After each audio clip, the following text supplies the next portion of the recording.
Hola amigos, ¿cómo están? Tengan todos ustedes un cordial saludo. En esta ocasión vamos a continuar con nuestras clases de historia de manera virtual y vamos a adentrarnos un poco más en lo que fue la época de la colonia. Habíamos mencionado con anterioridad que este continente, el Nuevo Mundo, el Abya Yala para algunas personas, no solamente ha sido colonizada por los españoles, también tuvieron mucho que ver otros imperios que guiados por las riquezas que existían acá, también trajeron su gente, sus tropas, etcétera. Dentro de ellos estaban los ingleses, los franceses, los portugueses, inclusive los holandeses y algunos otros imperios más. Pero en esta ocasión vamos a centrarnos un poco más en lo que fue como tal la, el sistema político y administrativo de las colonias españolas, para lo cual vamos a observar el mapa de América, específicamente de Sudamérica, donde encontramos que el territorio de Sudamérica era inmensamente grande. Y por ese motivo era que para el rey se le hacía muy complicado el poder administrar este territorio desde España. Viendo aquella situación, el rey va creando nuevas autoridades, nuevas instituciones que le puedan ayudar a tener el control acerca de todo ese territorio como tal, ¿no? Y dentro de esos nos encontramos con las autoridades españolas que gobernaban o que administraban el territorio de las colonias desde España.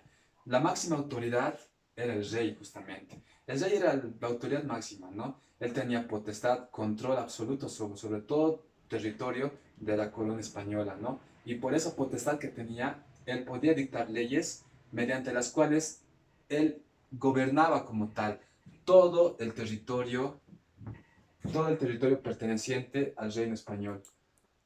Después tenemos el Consejo de Indias. El Consejo de Indias con sede en España, de igual forma, era como un ministerio de la corona, pero de las colonias, ¿no? Dentro de las potestades que tenía el Consejo de Indias estaba la de proponer nombres para autoridades como virreyes, capitanías, corregidores, gobernadores, etcétera. Dentro del Consejo de Indias, otra de sus potestades también era la de aprobar leyes previo consentimiento del rey. Otra de las autoridades que tenemos, o bueno, otra de las instituciones importantes en aquel entonces fue la Casa de Contratación. La Casa de Contratación tenía una función netamente de control, pues controlaba todo tipo de comercio entre España y las colonias, ¿no?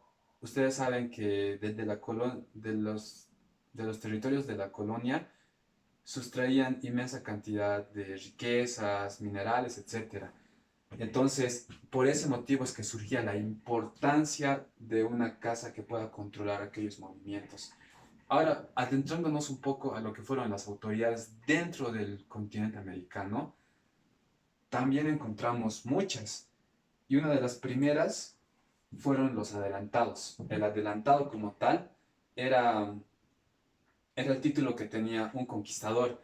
Tal es el caso o el ejemplo de Francisco Pizarro aquí en el territorio sudamericano, o también puede ser Hernán Cortés en el territorio mexicano, ¿no? Quienes por sus hazañas tenían, tenían un tipo de privilegios mediante el cual firmaban una capitulación con la corona, la cual le otorgaba poder sobre tanto político, administrativo, militar, sobre los territorios que ellos han llegado a conquistar.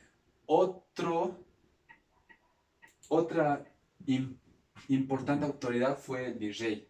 El virrey era como la representación del rey en los territorios de las colonias. De igual forma, tenían inmensa autoridad, tenían inmenso poder, ya quienes inclusive a raíz de ese poder llegaban a cometer serios abusos. Por ese motivo es que la colonia posteriormente, o perdón, la corona posteriormente va creando nuevas instituciones para que puedan gobernar a las autoridades aquí en el continente americano.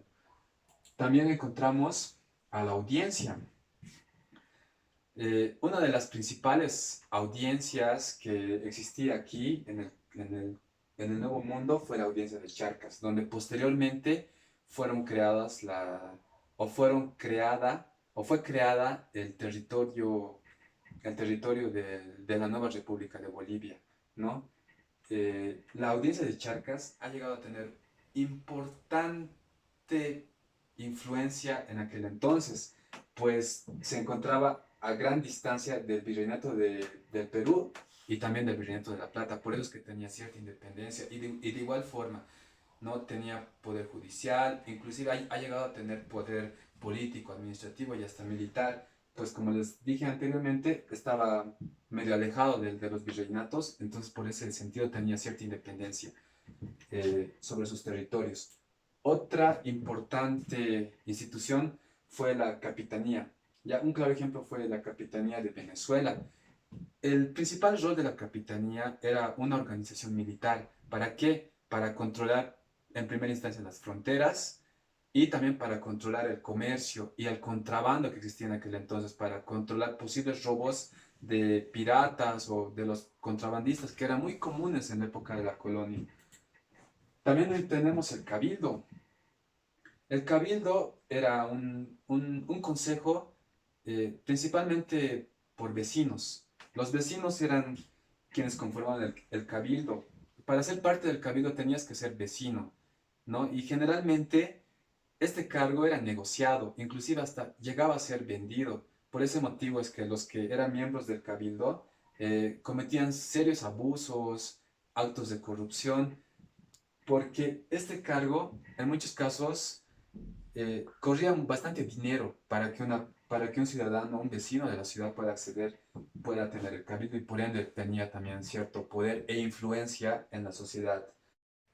Bien, continuando con la clase, vamos a adentrarnos a lo que fueron los corregidores. El corregidor tenía la específica función de evitar relaciones y vínculos familiares entre las autoridades y la población.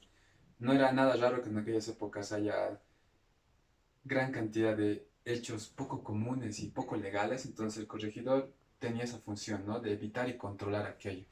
Después, también tenemos otra autoridad de control, la cual fue el juicio de residencia. Esta institución básicamente recibía las quejas de la población y las verificaba si eran ciertas o por ahí también eran falsas, ¿no? Y en base a las investigaciones quizás realizadas fue que era que dictaban su sentencia, ¿no? También tenemos al corregidor de indios. No es para nada novedad que en aquellas épocas existía gran cantidad de abusos contra los indígenas, principalmente provenientes de los encomenderos, quienes los encomenderos tenían una serie de obligaciones frente a los indígenas, tenían que cristianizarlos, evangelizarlos, etc., pero no lo hacían. Entonces, el corregidor de indios era aquella instancia que tenía la obligación de controlar estos abusos, aunque era nomás visto de que no lo hacía. Al contrario, se enriquecían a raíz de este cargo, ¿no? No hacían la vista gorda frente a los abusos que sufrían los indígenas e incluso comercializaban algunos de ellos. Tampoco cumplían con la función de evangelizar y darles una vida cristiana a los indígenas. También tenemos a los intendentes. Ya, los intendentes los intendentes habían reemplazado a los corregidores de indios por el rey Carlos III en el año de 1768, puesto que los corregidores de indios cometían gran cantidad de abusos, como se les había mencionado. Entonces, el rey Carlos III los reemplazó y creó a los intendentes, ¿no? Y finalmente tenemos a otra autoridad, pero en este caso indígena, que también ayudaba mucho a la colonia y ha ayudado bastante a los colonizadores, los cuales eran los caciques, que eran de origen indígena, quienes, eh, bueno, eran una autoridad indígena como tal, y dentro de sus funciones estaba la de cobrar tributos a los indígenas, aunque ellos, por ser autoridades, no lo pagaban. Y también otra de sus funciones era la de llevar a los indígenas, en este caso a los varones los llevaba hacia la Mita en Potosí, con trabajos mineros, y a las mujeres se las llevaba a lo que a lo que fueron los obrajes, ¿no? Donde realizaban trabajos textiles, etcétera. Bien amigos, de esta forma es que hemos llegado al final del tema. Espero que haya sido de mucha ayuda para ustedes. Y si ustedes quieren que suba más contenidos como este, por favor no se olviden de darle like y de compartirlo con todos sus amigos para que este video pueda llegar a la mayor cantidad de gente posible.